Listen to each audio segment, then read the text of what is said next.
સર્વ વૈષ્ણવોને જય શ્રી કૃષ્ણ. અગાઉના પાઠમાં પાઠ 36માં આપણે શું શીખ્યા એ આપણે ફરી જોઈ લઈશું. આપણે શીખ્યા હતા કે જેનામાં પુષ્કળ જ્ઞાન વૈરાગ્ય હોય તો તે બીજાને સુધારી શકે છે. વ્યાપકને શોધવાની જરૂર પડતી નથી, ઓળખવાની જરૂર છે. પરમાત્માની જેમ ગુરુ પણ વ્યાપક છે, પણ તે અધિકારીને જ મળે છે. ફરીથી જોઈશું. પરમાત્મા જેમ વ્યાપક છે, વ્યાપક એટલે સર્વ ઠેકાણે, સર્વ જગ્યાએ પરમાત્મા છે, એવી રીતે ગુરુ પણ સર્વ વ્યાપક છે, બધી જગ્યાએ છે. એને શોધવાની જરૂર પડતી નથી, એને ઓળખવાની જરૂર પડે છે. પણ એ કોને મળે છે? એ અધિકારીને જ મળે છે. આપણામાં એ અધિકાર આવશે તો આપણને સામેથી ગુરુ મળશે, આપણે શોધવા જવાની જરૂર નથી. તમે લાયક થશો તો પ્રભુ કૃપાથી સદગુરુ મળી રહેશે, શોધવા નહીં પડે.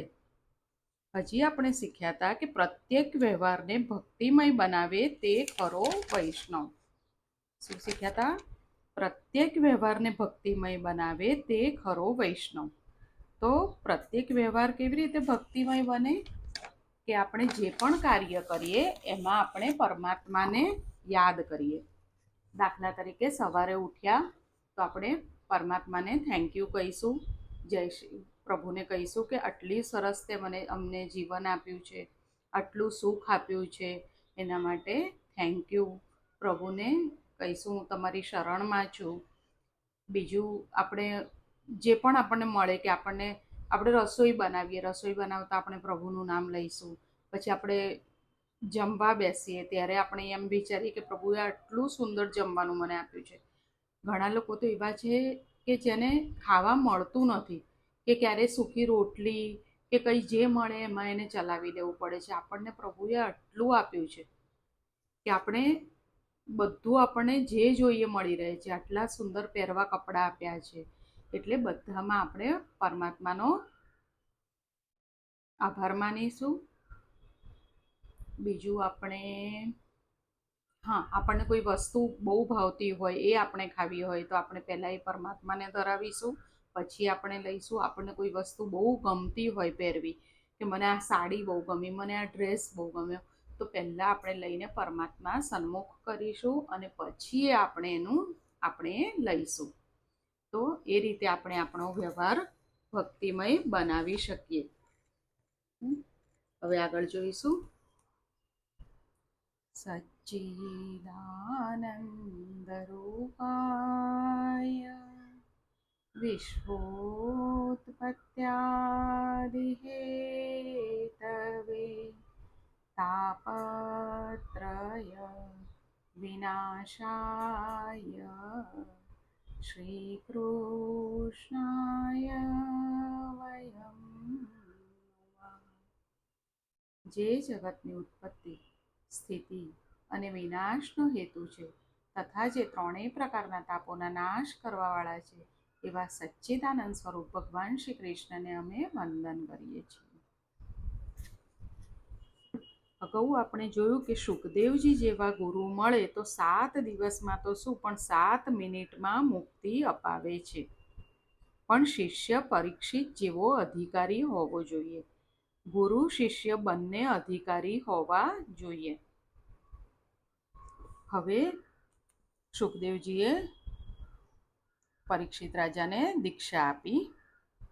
તો મંત્ર દીક્ષા અધમ છે, સ્પર્શ દીક્ષા ઉત્તમ છે. બ્રહ્મ ભાવમાં તલ્લીન થઈને સુખદેવે પરીક્ષિતના માથા ઉપર વરદ હસ્ત પધરાવ્યો. ત્યાં તેમને બ્રહ્મના દર્શન થયા. સુખદેવજીએ પરીક્ષિત રાજાના માથા ઉપર પોતાનો વરદ હસ્ત પધરાવ્યો, એ રીતે એમને સ્પર્શ કરીને દીક્ષા આપી. અને જ્યારે એમણે હસ્ત પધરાવ્યો ત્યારે પરીક્ષિત રાજાને બ્રહ્મના દર્શન થયા.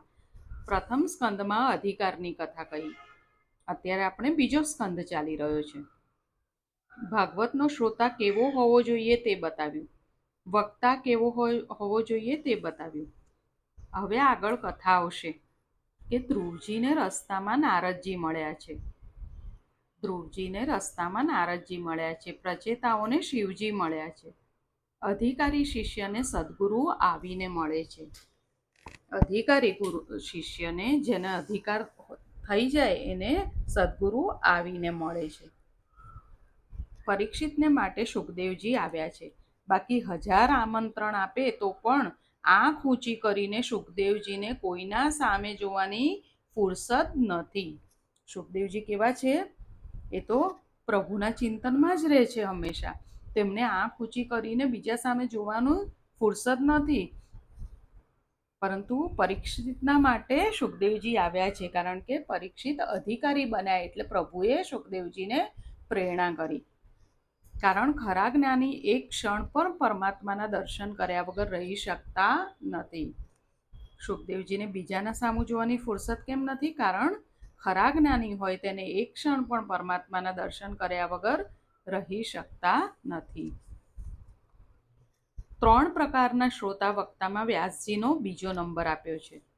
હવે શ્રોતાના પ્રકાર આપણે જોયા, એ 3 પ્રકારના હોય છે. એમાં વ્યાસજીને બીજો નંબર આપ્યો છે, કારણ વ્યાસજી સમાજ સુધરે એ વૃત્તિથી કથા કરતા હતા. વ્યાસજીએ કથા કેમ કરી હતી? કારણ કે એમને એમ થયું કે આ કથા સાંભળીને સમાજ સુધરશે. હવે સુખદેવજી બીજાને સુધારવાની ભાવનાથી કથા કરતા નથી, ફક્ત પોતાના અંતઃકરણના સુખ માટે તેઓ કથા કરે છે. સુખદેવજીએ કથાનો આરંભ કર્યો પણ મંગલાચરણ કરતા નથી, કારણ દેહભાન બિલકુલ ન હતું. 3 અધ્યાય પછી સુખદેવજીએ મંગલાચરણ કર્યું છે. ભાગવતમાં 3 મંગલાચરણ છે. પ્રથમ વ્યાસજીનું, બીજું સુખદેવજીનું અને અંતમાં સૂતજીનું. જુવાનીમાં મંગલ આચરણની બહુ જરૂર છે. જુવાનીમાં મંગલાચરણની બહુ જરૂર છે. મંગલાચરણ એટલે મંગલ આચરણની બહુ જરૂર છે. એટલે સુખદેવજીનું મંગલાચરણ 12 શ્લોકોનું અને બાકીના મંગલાચરણ 1 શ્લોકના છે. ઉત્તમ વક્તા કોણ? જે વક્તામાં 16 આની વૈરાગ્ય હોય તે ઉત્તમ વક્તા. સંસારના કોઈ પણ વિષયમાં મન ન જાય એ વૈરાગ્ય. વૈરાગ્ય કોને કહેવાય? સંસારના કોઈ પણ વિષયમાં મન ન જાય એ વૈરાગ્ય. સંસારના વિષયો દેખાય તેમ છતાં જેનું મન તેમાં જતું નથી તેનું વૈરાગ્ય સિદ્ધ થયું. વૈરાગ્ય વગર દ્રઢતા આવતી નથી. વૈરાગ્યથી જ્ઞાન દીપે છે. વૈરાગ્યથી ભક્તિ શોભે છે. જ્ઞાન ભક્તિ વૈરાગ્ય પરિપૂર્ણ થાય છે તો મનુષ્ય બ્રહ્મમય થાય છે. મનુષ્ય બ્રહ્મમય ક્યારે થાય? જ્યારે તેનામાં જ્ઞાન ભક્તિ અને વૈરાગ્ય પરિપૂર્ણ થાય ત્યારે. સુખદેવજીમાં 16 આની જ્ઞાન ભક્તિ અને વૈરાગ્ય હતા. જ્ઞાનીનું હૃદય કૃષ્ણ પ્રેમમાં ન પીગળે તો એ જ્ઞાન શા કામનું? કોઈ બહુ મોટા જ્ઞાની હોય પણ કૃષ્ણ પ્રેમમાં અગર એનું હૃદય પીગળે નહીં તો એ જ્ઞાન શા કામનું? પરીક્ષિત રાજા સુખદેવજીને પૂછે છે કે જેનું મરણ પાસે આવ્યું હોય તેનું કર્તવ્ય શું? એ શું કરે અને શું ના કરે? મનુષ્ય માત્રનું કર્તવ્ય શું? એવું પરીક્ષિત રાજાએ સુખદેવજીને પહેલો પ્રશ્ન કર્યો. સુખદેવજી બોલ્યા, રાજન, તે સુંદર પ્રશ્ન કર્યો છે, શ્રવણ કરો. હવે આ જે પરીક્ષિત રાજા જે પૂછી રહ્યા છે એ જીવ માત્રનો પ્રશ્ન છે. આપણો પણ એ જ પ્રશ્ન છે ને. આપણે પણ એકના એક દિવસ મરવાનું જ છે. તો આપણો પણ એ પ્રશ્ન છે કે જેનું મરણ નજીક આવ્યું હોય કે આપણે મનુષ્યનું કર્તવ્ય શું છે અને આપણે શું કરવું જોઈએ, શું ના કરવું જોઈએ. તો આપણે આ બધું આપણા માટે બોલી રહ્યા છીએ એવી રીતે આપણે સાંભળીશું.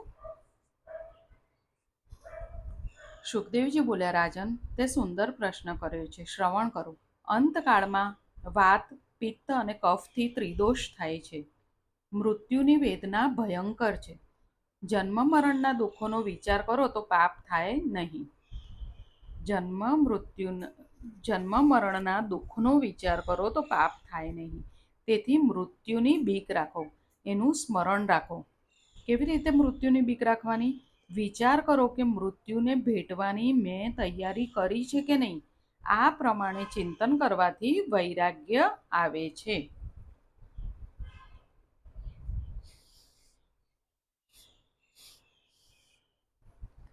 જન્મ મૃત્યુ જરા વ્યાધિના દુઃખોનો વારંવાર વિચાર કરો.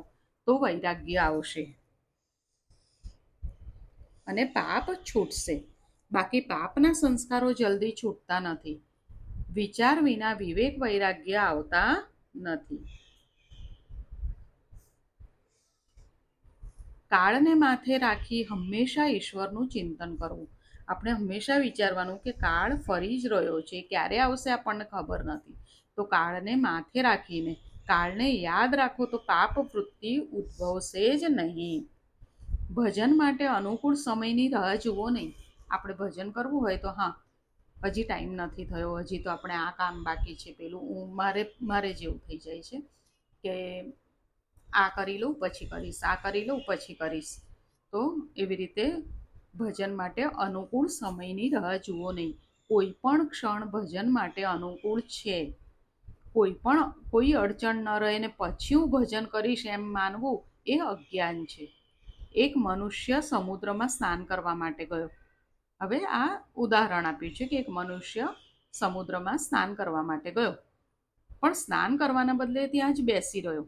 લોકોએ તેને પૂછ્યું કે સ્નાન કરો ને, કેમ શાંતિથી બેસી રહ્યા છો, ક્યારે સ્નાન કરશો? તે પુરુષે કહ્યું, સમુદ્રમાં ઉપરા ઉપરી તરંગો આવે છે. સમુદ્રની લહેરો આવે ને, વેવ્સ આવે, કે સમુદ્રમાં આ ઉપરા ઉપરી તરંગો આવે છે. સમુદ્રના આ તરંગો બંધ થાય પછી હું સ્નાન કરું. સમુદ્રના મોજા શું બંધ થવાના હતા? અને સ્નાન ક્યાંથી થવાનું હતું? તે પ્રમાણે સંસારે સમુદ્ર છે.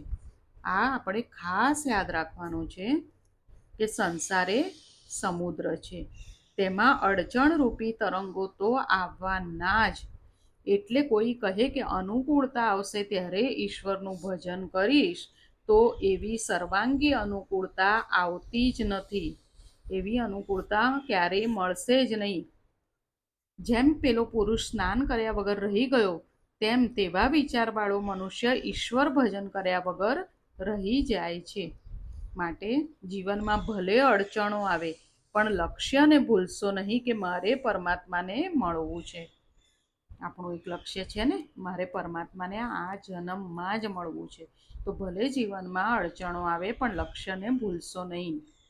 પરમાત્મા સાથે મારે એક થવું છે. લોભી જેમ પૈસાનું લક્ષ્ય રાખે છે, તેમ મહાપુરુષો પરમેશ્વરનું લક્ષ્ય રાખે છે.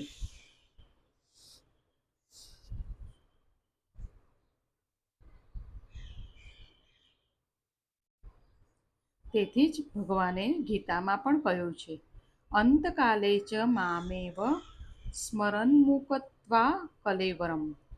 અંતકાળે જે મારું સ્મરણ કરતો દેહનો ત્યાગ કરે છે તે મને પામે છે. પ્રભુએ શું કીધું છે?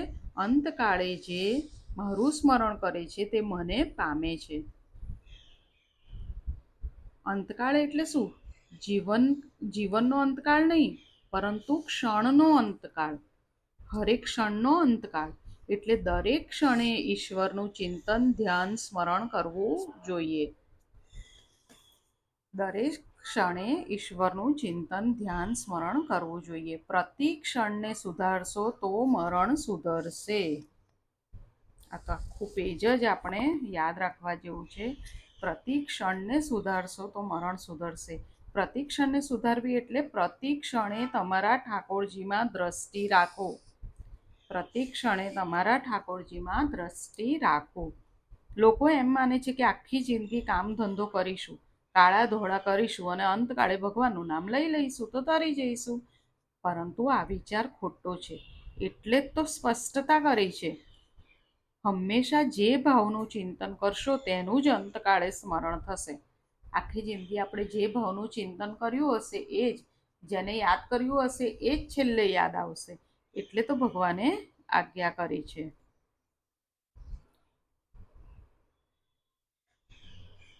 માટે સઘળા સમયમાં નિરંતર મારું સ્મરણ કર. પ્રભુ શું કહે છે? સઘળા સમયમાં નિરંતર મારું સ્મરણ કર. એટલે આપણે એટલે જ આ પ્રેક્ટિસ કરીએ છીએ કે હર ક્ષણે કંઈ ના કંઈ વાતથી જે વસ્તુ લઈએ, ફરવા જઈએ, ખાઈએ, પીએ, સૂઈએ, જે કરીએ એમાં આપણે પ્રભુને યાદ કરતા રહીશું. એ ધીરે ધીરે આપણે પ્રેક્ટિસ કરીશું તો ધીરે ધીરે આપણને એની આદત પડી જશે. એ તો સર્વવિદિત છે કે જેનું સતત ચિંતન તેનું મરણકારે સ્મરણ. શું? જેનું સતત ચિંતન એનું જ મરણકાળે સ્મરણ, રટણ થાય છે. જેનું ચિંતન સતત તેનું મરણકાળે સ્મરણ.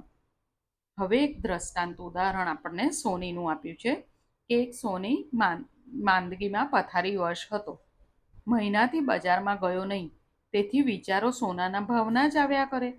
અંતકાળ આવ્યો છે, તાપ વધ્યો. ડૉક્ટર શરીર તપાસવા આવ્યા. ડૉક્ટરે તાવ માપીને કહ્યું કે 105 તાવ છે. સોની સમજ્યો કે કોઈએ સોનાનો ભાવ કીધો. ખ્યાલ આવ્યો વૈષ્ણવો? સોની માંદો હતો, બહુ ટાઈમથી બજારમાં ગયો નહોતો, પણ વિચારો તો મનમાં એ જ આવે કે સોનાના ભાવ કેટલા થયા.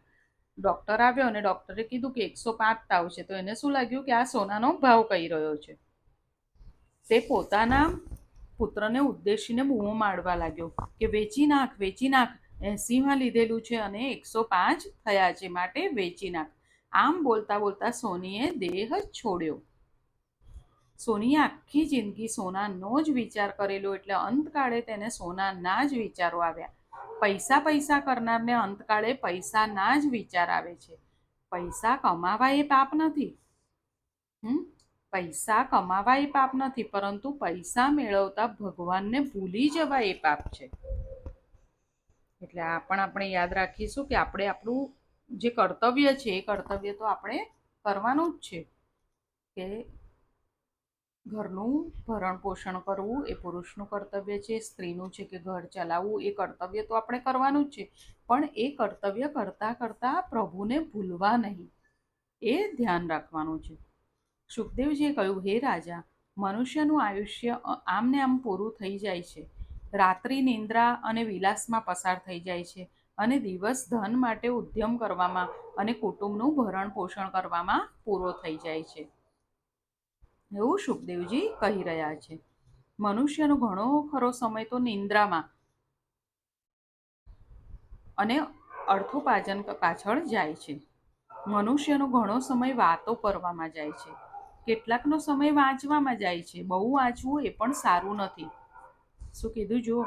બહુ વાંચવું એ પણ સારું નથી. બહુ વાંચવાથી શબ્દ જ્ઞાન વધે છે, પણ કદાચ તેની સાથે અભિમાન પણ વધે છે.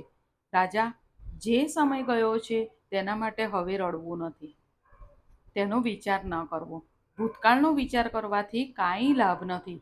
હવે તું તારા વર્તમાનને સુધાર. આ બધું આપણે આપણા માટે સાંભળી રહ્યા છીએ, એવી રીતે સાંભળીશું. સુખદેવજી શું કહી રહ્યા છે કે ભૂતકાળનો વિચાર કરવાનો નથી. હવે જે સમય ગયો, ખરાબ ગયો, આપણે પ્રભુને યાદ ના કર્યા, જે થયું એને આપણે યાદ કરવાનો નથી, પણ હવે આપણે આપણા વર્તમાનને સુધારવાનું છે. આ 7 દિવસનો સમય મળ્યો છે, તેનો સદુપયોગ કરો. મનુષ્ય ઇન્દ્રિય સુખમાં એવો ફસાયો છે કે તેને પોતાનું લક્ષ્યનું ભાન નથી. શરીર, પુત્ર, સ્ત્રી આદિ અસત્ય છે, છતાં તેના મોહમાં એટલો પાગલ બન્યો છે કે તેને સમયનું ભાન નથી, લક્ષ્યનું ભાન નથી. તમારે ક્યાં જવું છે ને શું થવું છે તે આજથી નક્કી કરો. ઈચ્છા શુદ્ધિ વિના કર્મ શુદ્ધિ થતી નથી. આપણે ઈચ્છા નહીં કરીએ ત્યાં સુધી આપણે એ કામ કરીશું જ નહીં. તો આપણે દ્રઢ ઈચ્છા કરવાની છે કે મારે પરમાત્માને મળવું જ છે, આ જ જન્મમાં મળવું છે. નિશ્ચય કરો કે મારે ભગવાનને મળવું છે, મારે ભગવાનના ધામમાં જવું છે. હવે મારે ફરી જન્મ લેવો નથી. દુનિયામાં વિકાર વાસના વધ્યા છે, તેથી ત્યાગ અને સંયમ ઘટ્યા છે. કાળ ધક્કો મારે અને રડતા રડતા ઘર છોડીએ તેના કરતાં વિવેકથી ઘર છોડી દો તો સારું. હે રાજન, માનવ જીવનમાં છેલ્લી પરીક્ષા એ મરણ છે.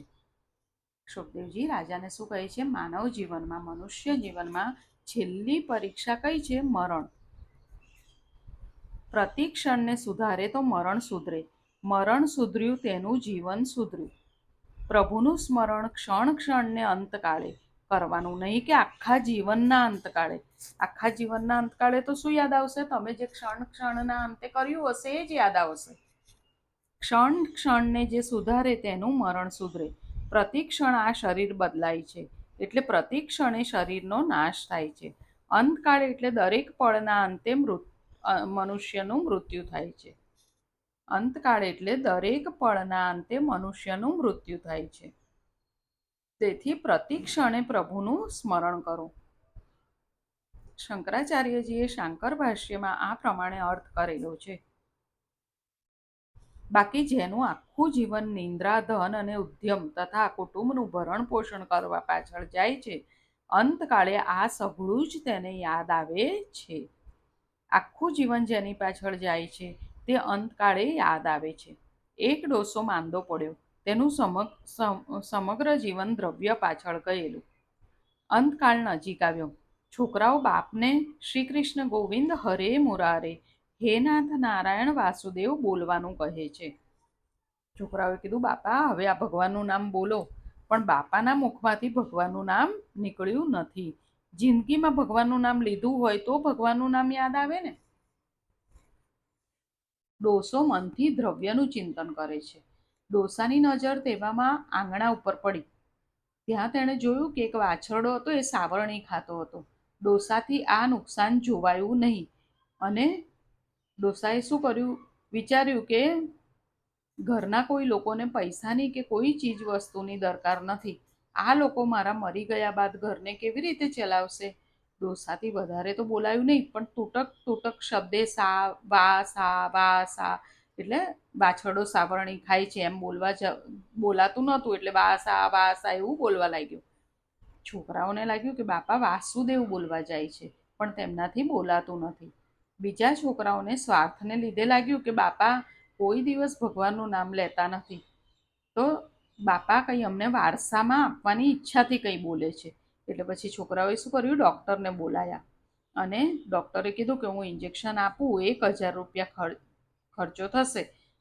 છોકરાઓને આશા હતી કે બાપાએ કંઈ દાટ્યું હશે તો અમને બતાડશે, એટલે હા પાડી અને બધા સાંભળવા આતુર થયા. દવાની અસર થઈ ઇન્જેક્શનની, એટલે બાપા બોલ્યા, અહીં મારા બાજુ શું જુઓ છો? પેલો વાછરડો ક્યારનો સાવરણી ખાય છે. વાછરડો સાવરણી ખાય છે બોલતા બોલતા ડોસાએ દેહ છોડ્યું. ધ્યાન રાખજો, આવી દશા આપણી ના થાય. આ આપણને હસવા માટે નથી, સાવધાન થવા માટે છે. એકલા લક્ષ્મીજી આવે તો રડાવીને જાય છે, પણ ઠાકોરજીની સાથે આવે તો તે સુખી કરે છે. આજે અહીંયા સુધી રાખીએ. આજે આપણે શું શીખ્યા એ આપણે જોઈ લઈશું. આપણે શીખ્યા કે અધિકારી શિષ્યને સદ્ગુરુ આવીને મળે છે. સંસારના કોઈ પણ વિષયમાં મન ન જાય તો એ વૈરાગ્ય કહેવાય. હવે મનુષ્યનું કર્તવ્ય શું? મનુષ્ય માત્રનું કર્તવ્ય શું? તો સુખદેવજીએ શું કીધું હતું કે અંતકાળમાં વાત, પિત્ત અને કફથી ત્રિદોષ થાય છે અને મૃત્યુની વેદના ભયંકર છે. જન્મ મરણના દુઃખનો વિચાર કરો તો પાપ થાય નહીં. તેથી મૃત્યુની બીક રાખો. કાળને માથે રાખીને હંમેશા ઈશ્વરનું ચિંતન કરો. કાળને યાદ રાખશો તો પાપ વૃત્તિ છૂટી જશે. હજી આપણે શીખ્યા હતા કે સમુદ્રના મોજા બંધ થવાના છે? નથી થવાના. એવી રીતે આ પણ જીવન સમુદ્ર છે. તરંગો તો આવતા જ રહેશે. એટલે અનુકૂળતા આવશે ત્યારે હું ભજન કરીશ એવું ક્યારેય વિચારવું નહીં. હર ક્ષણના અંતે ભજન કરવું. અંતકાળ એટલે શું? જીવનનો અંતકાળ નહીં, પરંતુ ક્ષણનો અંતકાળ. એટલે દરેક ક્ષણે ઈશ્વરનું ચિંતન, ધ્યાન, સ્મરણ કરવું જોઈએ. પ્રતિ ક્ષણને સુધારીશું તો મરણ સુધરશે. પ્રતિ ક્ષણે તમારા ઠાકોરજીમાં દ્રષ્ટિ રાખો. હજી આપણે શીખ્યા કે પૈસા કમાવા એ પાપ નથી, પરંતુ પૈસા મેળવતા ભગવાનને ભૂલી જવું એ પાપ છે. આ બધાની આપણે પ્રેક્ટિસ કરતા રહીશું. સર્વને જય શ્રી કૃષ્ણ.